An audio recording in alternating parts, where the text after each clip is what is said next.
Podemos estar en pie para orar.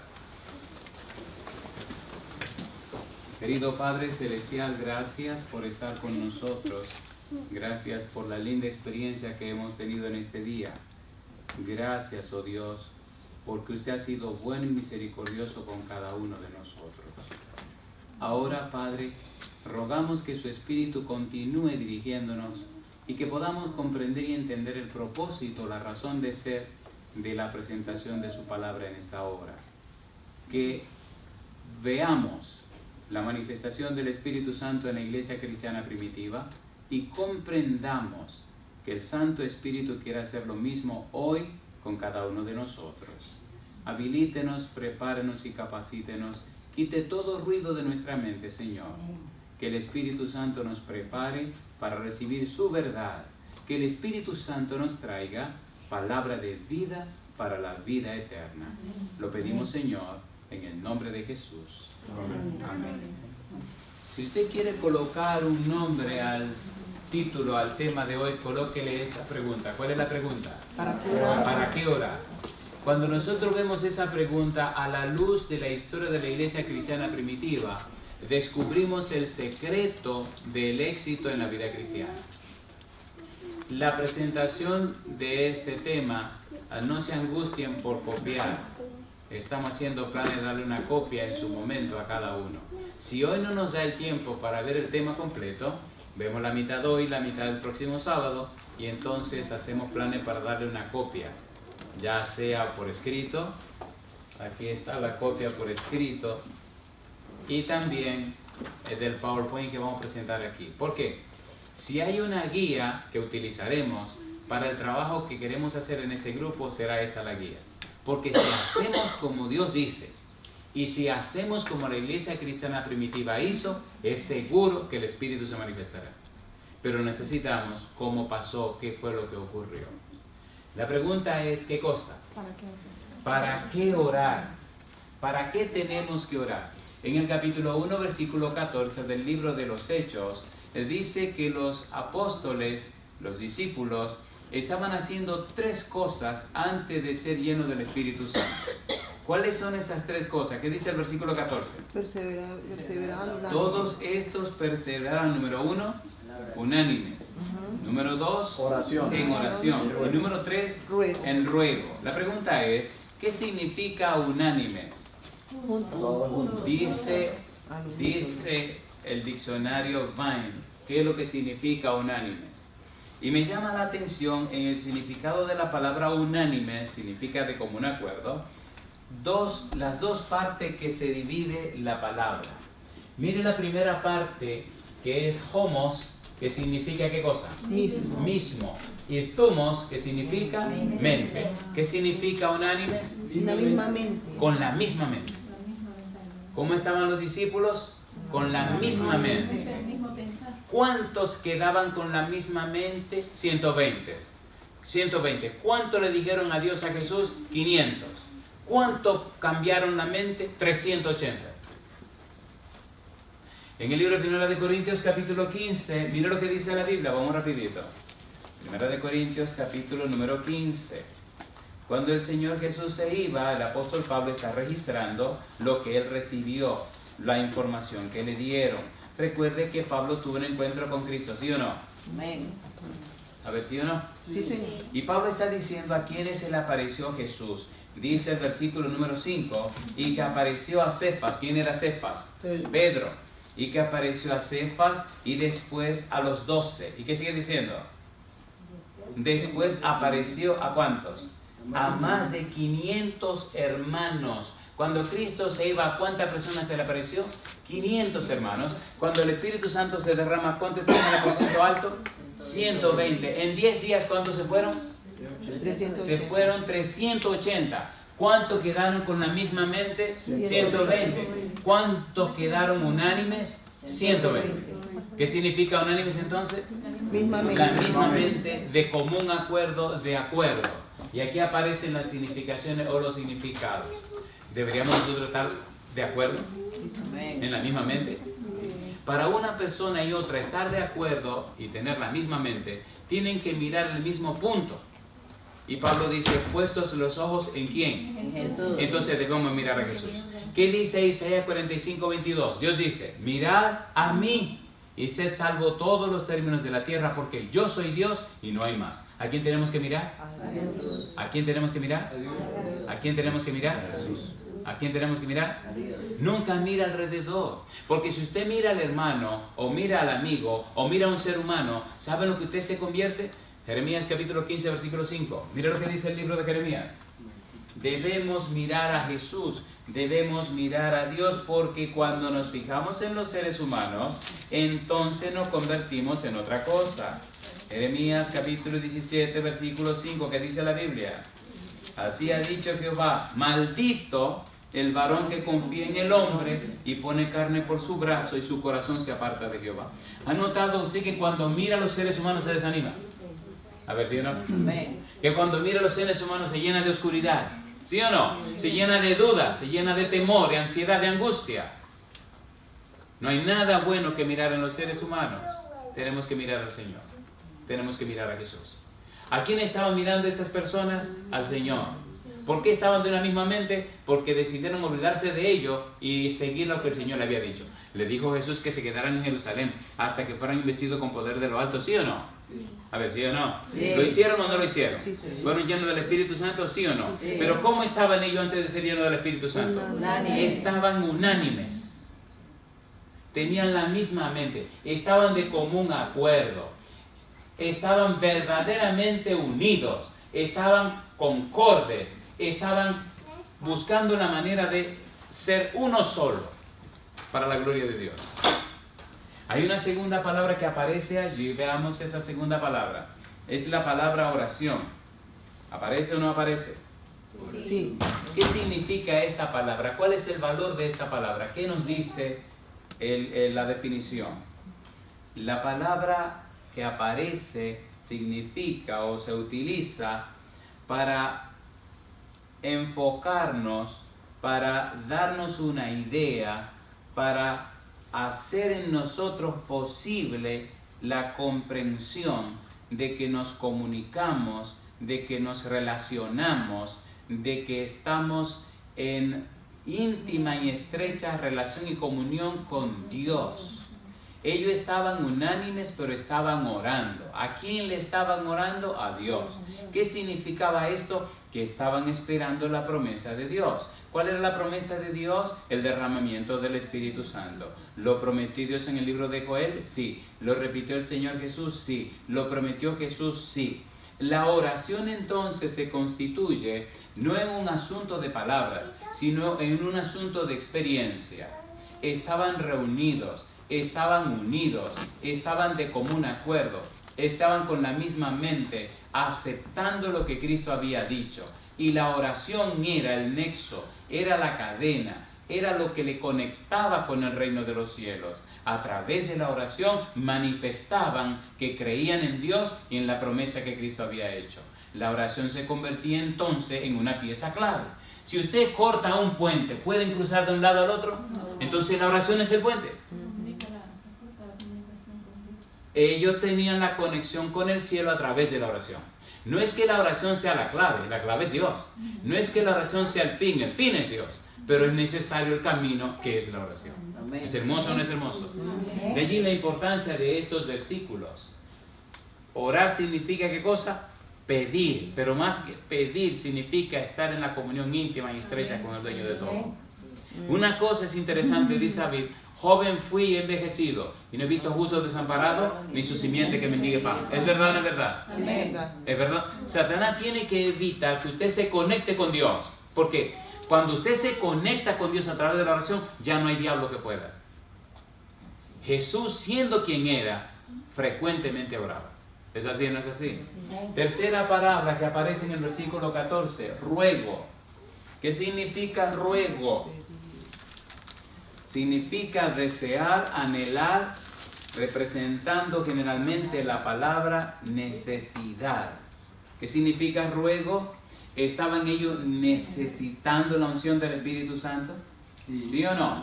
¿Estaban ellos reclamando las promesas de Dios? ¿Estaban ellos anhelando que el Espíritu se derramara para cumplir la misión? ¿Habían creído ellos en las palabras del Señor Jesús? La Biblia dice que sí. Esta palabra se traduce generalmente como rogar, pero la idea de ruego, mire usted que dice, estaban unánimes, estaban orando, y más que orando, estaban haciendo ¿qué cosa? Rogando. ¿Cuántos días tenían en esa actividad? 10 días. ¿Cuánto tiempo estaban esperando? 10 días. ¿Cuánto tiempo tuvieron que esperar hasta que se cumpliera lo que Cristo prometió? 10 días. ¿Valió la pena esperar? A ver, ¿sí o no? Cuando usted pide por algo y le toma tiempo, usted le da más valor. ¿Es así o no es así? Yo oré 17 años y 6 meses todos los días para que mi mamá se convirtiera, para que mi mamá aceptara a Jesús. Y durante esos 17 años y 6 meses nunca se me ocurrió dudar de que Dios lo haría. Se enfermó, la mandaron a la casa a morir y Dios la sanaba. Y volví y se enfermaba y al final de la historia, cuando ya las cosas estaban por ocurrir, entonces ocurrió un fenómeno muy curioso y extraño. Y es que mi mamá dejó entender que había un demonio que la dominaba. Y lo increíble, lo curioso es que quien me habló fue el mismo demonio. Me dijo, maldito, por tu culpa yo no me la he llevado. Ella es mía y me pertenece. Le dije, usted se equivocó. Ella es del Señor y le pertenece a Cristo Jesús. Amén. Y la guerra empezó a ponerse buena en ese tiempo. Ahora, ¿qué hubiera pasado si en esos 17 años y 6 meses me desanimó?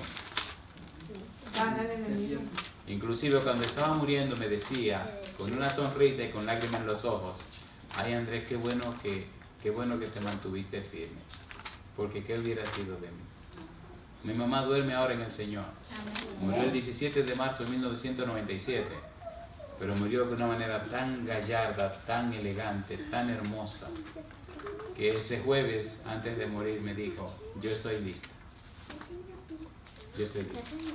Mamá, ¿está lista para morirte? Yo estoy lista. ¿Qué tengo que hacer para morirme?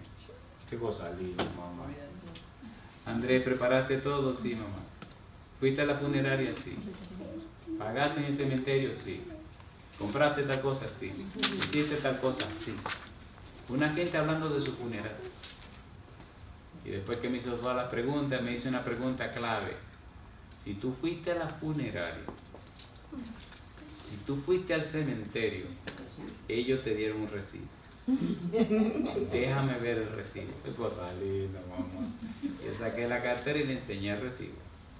Estaba todo listo. Y esa gente que viene del campo, que no tiene carro, que no tiene vehículo, ¿cómo van a ir al cementerio? De la funeraria al cementerio. Mamá, renté un autobús de 70 pasajeros para los que no tienen transportación.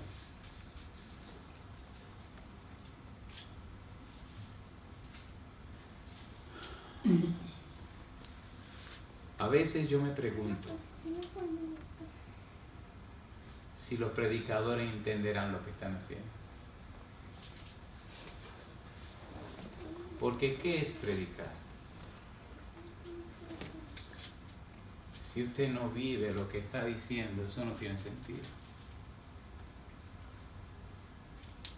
Pero cuando usted sabe que eso es verdad, cuando usted lo ha vivido en su propia carne, cuando usted lo ha vivido con un ser que uno ama tanto como su propia madre, ¿cómo uno puede dudar o no creer? Cuando usted lo ha vivido con personas que ya están para morir, que usted es la última persona en este mundo que van a ver, y usted ve que pasan de un estado de desesperación, de angustia, de ansiedad, a una calma que lo llena toda una paz, una sonrisa. Oiga, ¿cómo usted no puede creer? ¿Me entienden, por favor? Una persona muriéndose de cáncer, con la garganta acabada, le arrancaron todo, no puede ni hablar. Y después que usted termina de hablar, de orar, de presentarle a Jesús, de aceptar a Jesús, le inunda una paz y una calma. Dios mío, qué cosa linda. El rostro le cambia, todo se cambia, todo, el ambiente se llena de una calma y como una luz, algo tan maravilloso. ¿Cómo no creer en el Señor? Necesitamos aprender a estar unánimes. Necesitamos aprender a orar. Pero necesitamos aprender a rogar. ¿A qué cosa dice? A rogar. No solo desear, sino sentir la profunda necesidad. Dios no anda bregando con caprichos. Dios no anda resolviendo deseos. Dios suple necesidades. ¿Qué suple Dios? Necesidades. Descubra cuáles son sus necesidades. Reclámele a Dios y Dios le va a dar la bendición. ¿Qué hacían los discípulos en el aposento alto? Número 1, estaban unánimes. Tenían la misma mente. Número 2, oraban. Y número 3, ¿qué hacían?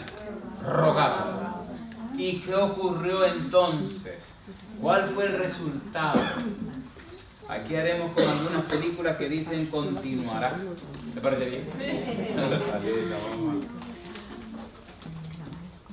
Miren qué ocurrió. Veamos ahora lo que es la praxis de la oración en el libro de los Hechos. Entendamos por un momento esto de la praxis de la oración. Orar no es un asunto deportivo, es un asunto de vida o muerte. ¿Es así o no es así? Si usted quiere saber qué significa la oración, ocúrrasele un día taparse la nariz y la boca y no respira, a ver qué le va a pasar. ¿No siente usted que se está asfixiando? ¿Que se está ahogando? Pues la oración es ese aliento que usted necesita para poder vivir. Cuando usted no tiene el hábito de orar, cuando no ora frecuentemente, cuando la oración no es parte de su vida, usted está muerto. ¿Cómo está? Muerto. Muerto. Pero muerto. Porque cuando Cristo comenzó su predicación, Mateo capítulo 8 y capítulo 9, y empezó su circuito de predicación, hubo un señor que le dijo: Señor, te seguiré donde quiera que vaya, pero primero espérate, deja que entierre a mi papá. En la costumbre y en esa época el Señor le estaba diciendo: espérate hasta que mi papá envejezca, se muera y yo lo entierre y reciba la herencia, entonces yo te sigo. ¿Qué le respondió Jesús? Deja que sus muertos entierren a sus muertos. Pregunto, ¿cómo un muerto entierra a otro muerto? Fácil. Una persona muerta físicamente es enterrada por un muerto espiritualmente. Y si usted no ora, usted está muerto, compadre. ¿Sí o no? ¿Sí o no? Entonces usted necesita hacer de la oración un hábito de su vida para que recupere la vida. La oración, alguien dijo, es el aliento del alma, el aliento de la persona, el soplo de vida de la persona. El cristiano sabe que está vivo cuando tiene una vida de constante oración. Si no hay constante oración, ese cristiano está muerto. No tiene poder. Está languideciendo. De allí la importancia de entender la praxis de la oración.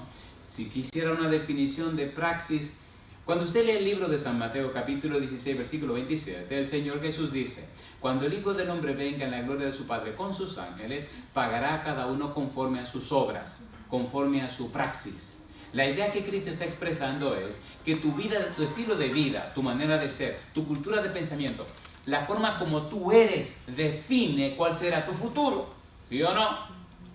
A ver, ¿sí o no? Amén. ¿Recuerdan la parábola de la oveja y de los cabritos? En Mateo capítulo 25, que cuando Cristo venga habrá dos grupos, pondrá las ovejas a su derecha y los cabritos a su izquierda. Y a las ovejas a su derecha le dirá: venid benditos de mi Padre, heredad del reino del cielo preparado para ustedes antes de la fundación del mundo, porque tuve hambre y me diste de comer, tuve sed, me diste de beber, etcétera, etcétera. Mi pregunta, ¿está diciendo Cristo que la praxis de esas personas fue una experiencia práctica de la vida diaria? Sí. ¿Está diciendo Cristo que tomará en cuenta la vida que usted está viviendo? Sí. No es el concepto que usted aprendió, es la vida que usted está viviendo, y eso es praxis. En la enciclopedia Espasa Calpe definen la palabra praxis de esta manera: praxis es un proceso mediante el cual una idea o una lección se convierte en parte de la experiencia vivida. ¿Qué cosa dice? Proceso mediante el cual una idea o lección se convierte en parte de la experiencia vivida. Si usted tiene una experiencia práctica de oración, es porque usted vive orando, piensa en la oración y tiene una comunión constante con el cielo. Alabado sea el nombre de Dios. ¿Cómo caminó Enoc con Dios? Así, en la experiencia diaria. Si hay una oración en su corazón, en cada acto de su vida, entonces usted tiene una vida de oración práctica. ¿No hicieron así los apóstoles? A ver, ¿sí o no?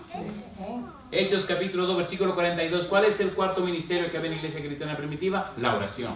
¿Cuántos oraban? Todos. ¿Y qué hizo el Señor? Hizo cosas maravillosas. ¿Para qué orar? Para que el poder del Espíritu se manifieste. ¿Para qué orar? Para que Dios haga su obra. ¿Para qué orar? Para que el cielo se manifieste en la vida nuestra y se haga la obra de Dios. Usted no puede ni yo tampoco. Satanás se ha burlado del cristianismo por 2000 años. Y ha ridiculizado el cristianismo por 2000 años. Si usted mira la historia de Inglaterra, por poner un país, o Alemania, usted descubre que hubo grandes hombres de Jehová, que hubo un movimiento de avivamiento y reavivamiento poderoso en Inglaterra. Explíqueme cómo hoy en Inglaterra solo menos de un 10% de la población cree en Dios. ¿Qué pasó con todo ese poder que se manifestó? ¿Dónde están esos campeones? Muertos y enterrados todos. ¿Dónde están aquellas grandes historias registradas en los libros? Solo en los libros. Y usted va ahora y lo que encuentra son 35,000 brujas registradas, para que sepan que son brujas. Y un país que desgraciadamente, ¿me están entendiendo? Sí. ¿Y qué me dicen ustedes de América? Vaya a ver cómo empezó esta nación con la palabra de Dios. Vaya a ver cómo empezó esta nación con el santo libro. Vaya a ver cómo empezó todo, que todavía quedan los recuerdos de citas de la Biblia en diferentes lugares. Y hoy en día, ¿qué está pasando con la Biblia? Vaya a ver. Entonces, si esos países grandes están en esa bancarrota espiritual, no deje que su casa lo esté también, compadre. Recoja a su mujer y sus hijos. Hagan el culto familiar. Reúnanse a orar a Dios. Ábranle su corazón a Dios. Pónganse unánimes en ruego, en oración. ¿Me entienden, por favor?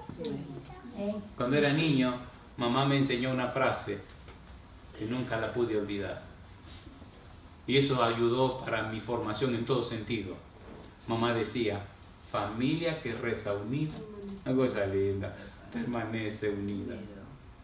Familia que ora unida, permanece unida.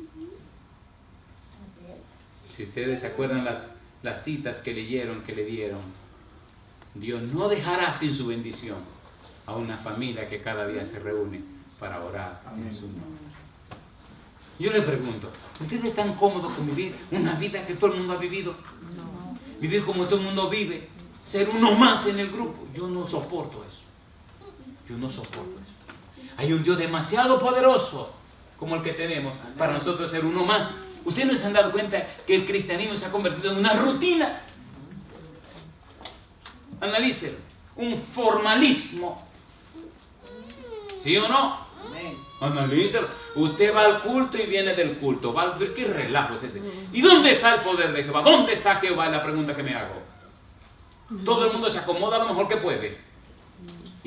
Pero ¿a quién va a venir a buscar el Señor así? ¿Se entiende o no se entiende? Amén. Si estoy equivocado, corríjame. Pero cuando yo estudié el libro de los Hechos y estudié la iglesia cristiana primitiva, no fue con esta mortandad que se va a vivir. El ministerio más poderoso en la iglesia es el de oración. Pero vamos a ser honestos. ¿Verdad que no estamos en una reacción de gente que ora? Sea honestos, seamos honestos. Usted va a una reunión familiar con que usted le dé la gana y lo que menos piensan es orar. ¿O no? Es más, y si oran a la carrerita. ¿Sí o no? Amén. Y si oran, lo hacen como por un compromiso. ¿Es así o no es así? Amén. Qué lindo sería y qué lindo será, porque así ocurrirá aquí, cuando hagamos comunión unos con otros, para compartir y orar.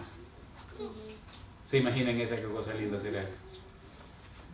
¿Será algo maravilloso o no? Sí. ¿Sí o no? Sí. Amén. Soy muy embromón en mi vida personal, porque si Dios no puede estar en un lugar, yo no voy a estar ahí. No me importa quién sea. Si Dios no puede estar en un lugar, yo no voy a estar. Si ese lugar no glorifica el nombre de Dios, a mí no me va a encontrar ahí. Porque hay una palabrita clave, que es la palabra profano. Es tratar las cosas sagradas sin el debido respeto. Si Dios no está en un lugar, ¿qué busca usted ahí? Mire qué cosa linda ocurrió con los apóstoles en la iglesia cristiana primitiva. Veamos lo que es la praxis de la oración. Hechos capítulo 1 versículo 14. ¿Qué hacían todos? Perseveraban unánimes en oración y ruego. Hechos capítulo 2 versículo 42. ¿Qué dice? Y perseveraban y en las oraciones. Hechos capítulo 3 versículo 1. la hora de la oración. Hechos capítulo 6, versículo 4. Y nosotros persistiremos ¿en qué? En la oración. Hechos capítulo 10, versículo 4, versículo 31, ¿qué dice? Tus oraciones y tus limosnas han subido para memoria delante de ¿quién? De Dios. Hechos capítulo 12, versículo 5. La iglesia hacía, ¿cómo dice? Sin cesar. ¿Qué cosa hacía? Oración a Dios por él. ¿Dónde estaba Pedro? En la cárcel. ¿Qué le hicieron a Santiago? Lo mataron. ¿Qué iban a hacer con Pedro al día siguiente? Lo iban a arreglar también. ¿Estaba Herodes listo para matar a Pedro al día siguiente? ¿Y en la cárcel se durmió Pedro o no se durmió? Sí, señor. Oiga, ¿usted se dormiría si saben que lo van a matar al día siguiente? Pero Pedro confiaba en Dios. Y no solamente estaba en la cárcel, lo tenían con cadena y atado a... ¿Quién vino en la noche a la cárcel? Qué cosa linda. Y el ángel le dijo, vamos Pedro, despiértate, ponte la sandalia. Y las cadenas se le cayeron, se levantó Pedro, salió detrás del ángel, dice que pensó que creía que estaba durmiendo. Pasó la primera puerta y la segunda puerta y la tercera puerta y de repente estaba afuera y le dio la brisa fría y como que de verdad que se despertó y dice, wow, pero no es un sueño, ¿verdad que me sacaron? Salió corriendo a la casa, tocó la puerta, la muchacha rode el vino, vio que era Pedro, no le abrió, siguió corriendo para adentro, le digo, ahí está Pedro en la puerta, y le dijeron, no, eso no es verdad. Oiga, déjame hacer una pregunta, ¿y no estaban orando por Pedro? ¿Estaban orando o no estaban orando por Pedro? Y ahora la muchacha le dice que Pedro está en la puerta y dicen que no, que eso no es verdad, que ese es el ángel de Pedro. Qué barbaridad. ¿Se ha dado cuenta que a veces oramos a Dios por algo y no creemos que Él puede responder? A ver, ¿sí o no? ¿Era Pedro o no era Pedro? Y Pedro le dijo, díganle que el ángel me sacó de la cárcel, que ahora mismo voy a dejar el humo, voy a salir corriendo, que nadie me va a encontrar, porque al otro día le van a buscar. ¿Lo liberó el Señor o no lo liberó? Pero estaba la iglesia haciendo oraciones sin cesar por Él. ¿Por qué cosa está orando usted sin cesar? Le voy a hacer una pregunta difícil y le va a doler. ¿Le puedo hacer la pregunta que le duele? A ver, ¿puedo o no puedo? Sí. Si usted no está orando por nada sin cesar, usted no está existiendo, usted no vive, usted se murió. Ay. ¿Lo digo otra vez? ¿Se lo digo o no se lo digo? Sí. Si hay nada en la vida suya que lo haga orar sin cesar, usted está muerto. Sí, porque usted si usted no respira sin cesar, usted está muerto. ¿O no? Sí. Haga una prueba y diga, voy a respirar un minuto y me voy a parar por media hora para no respirar. ¿Dónde lo vamos a encontrar a usted? En el cementerio. ¿Sí o no? Hacía oración sin cesar por Pedro. Hechos capítulo 16, versículo 13 y versículo 16, ¿qué dice? Donde solía hacerse la oración. Mi pregunta es, ¿en el libro de los Hechos aparece o no aparece la palabra oración? Sí. ¿Sí o no? Sí. ¿Es determinante la palabra oración? Sí. El éxito de los apóstoles se debió al poder del Espíritu Santo que obró por las oraciones que hicieron. ¿Puede Dios hacer maravilla todavía? Sí. Entonces necesitamos orar. Sea sincero con usted mismo. La oración es el termómetro para saber si estamos en la fe o no estamos en la fe. Es el termómetro. ¿Para qué sirve un termómetro? Para medir. ¿Medir qué cosa? Temperatura. Cuando la cosa está caliente, ¿quién le dice a usted que la cosa está caliente?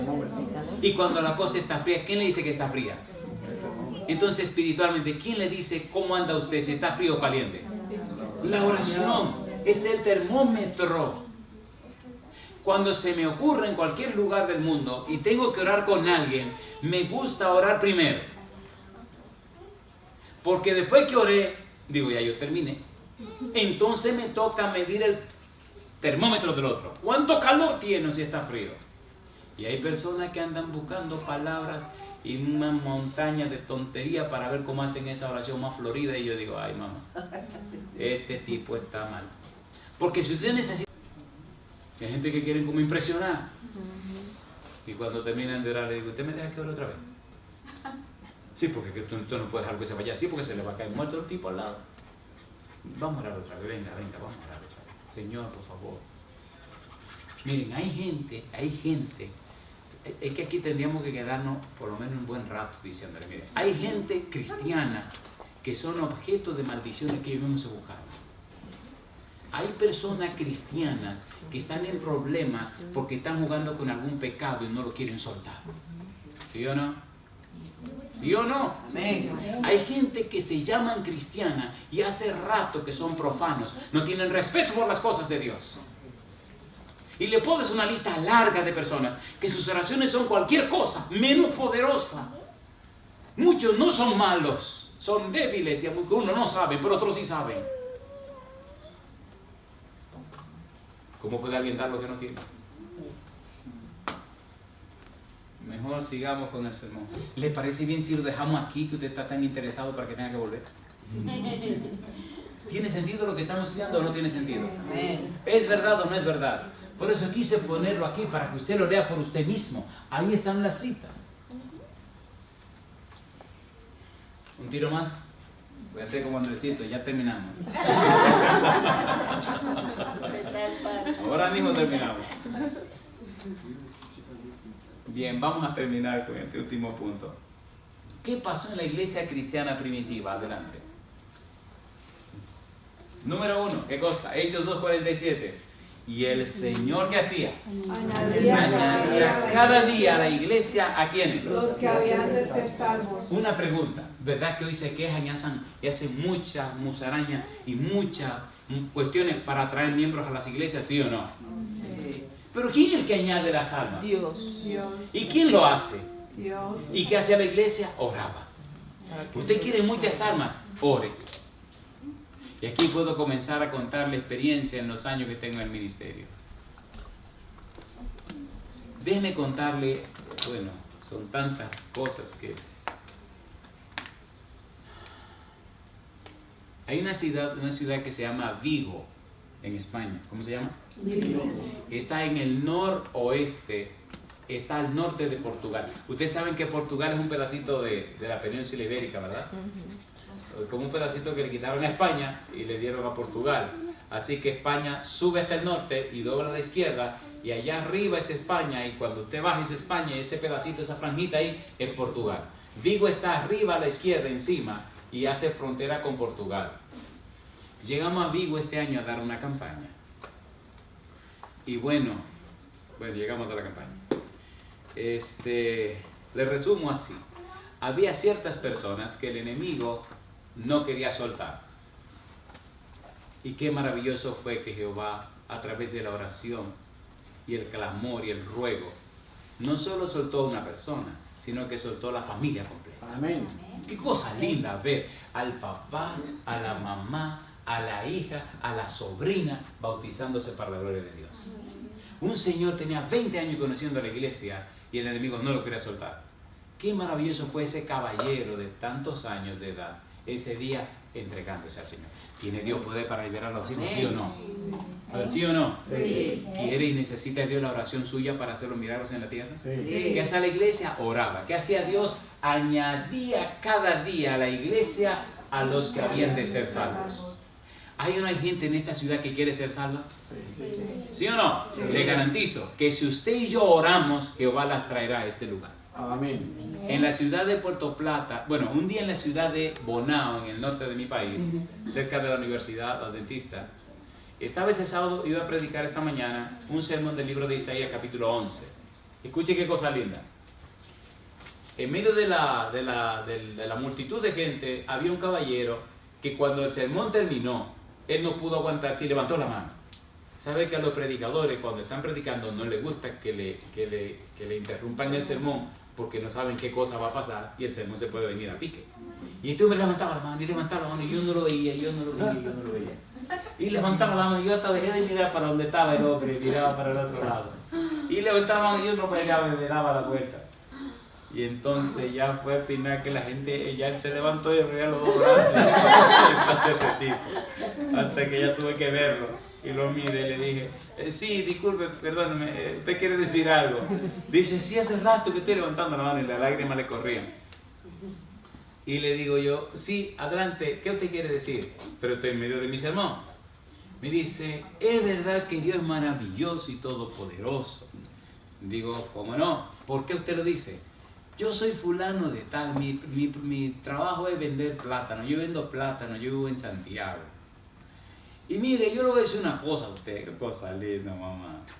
Dice, yo llegué a mi casa ayer preparado y todo para ir a mi iglesia, regresar de mi iglesia a mi casa y hacer lo que hago normalmente. Pero esta mañana, cuando me levanté, digo, ay mi madre, ahora me voy a hacer una historia y me va a coger poquito tiempo que me queda. Y dice, esta mañana cuando me levanté, oí esa voz clarita que me dijo, vete a Bonao, a la iglesia central de Bonao, tiene que oír ese sermón. Yo dije, pero yo me estaré volviendo loco. Bonao, ¿qué tengo yo que buscar a Bonao? Yo nunca he ido por ahí, yo no sé ni dónde queda esa iglesia. Dice, bueno, no le hice caso a eso. Me empecé a preparar y volvió la voz otra vez, vete a Bonao, a la iglesia central de Bonao, tiene que oír ese sermón. Pues bueno, no me quedó otra cosa que arrancar para acá. Y aquí llegué. Y llegué y me senté y dije, aquí nadie me conoce, yo no conozco a nadie, ¿qué es lo que hay aquí? Y entonces empezó a llorar. Me dice, hace 30 años que yo le estoy preguntando a Dios qué significa eso que dice Isaías, que los niños morirán de 100 años. Y ahora lo entendí. 30 años esperando entender eso. Y ahora usted viene y lo explica y me quita esta carga que tiene 30 años en mi corazón. Yo le hago una pregunta. ¿Está Dios pendiente de esta cuestión? Sí. ¿Sabe dónde están las almas? Sí. Entonces oremos para que Jehová recoja las almas. ¿Puede hacerlo Dios o no puede hacerlo? Sí. A ver, ¿sí o no? Sí. Le garantizo que si oramos, Dios lo hará. Si no oramos, olvídese, no va a pasar nada. ¿Qué dice ahora Hechos capítulo 4, versículo 4? Muchos de los que oyeron la palabra. Muchos de los que oyeron la palabra, ¿qué cosa? Creyeron. Hechos 5:14. Y los que creían en el Señor aumentaban más y más, gran número así de hombres, como de qué? Como de mujeres. Hechos capítulo 6, versículo 7. Y crecía la palabra del Señor, y el número de los discípulos se multiplicaba grandemente en Jerusalén. También muchos de los sacerdotes, ¿qué cosa dice? Obedecían a la fe. ¿Valió la pena la oración o no? ¿Dio resultado o no dio resultado? ¿Cuál es el secreto del éxito? Hechos capítulo 2, versículo 42. Número 1, perseveraban en la doctrina de los apóstoles. Número 2, en la comunión unos con otros. Número 3, en el partimiento del pan. Y número 4, ¿qué cosa? En las oraciones. Terminemos con el siguiente slide. ¿Cuál es el secreto? Perseveraban en la doctrina de los apóstoles. Número 2, en la comunión unos con otros. 3, en el partimiento del pan. Y número 4, en las oraciones. ¿Qué hacían todos los miembros? Oraban. Dice el apóstol, y nosotros persistiremos en la oración y el ministerio de la palabra.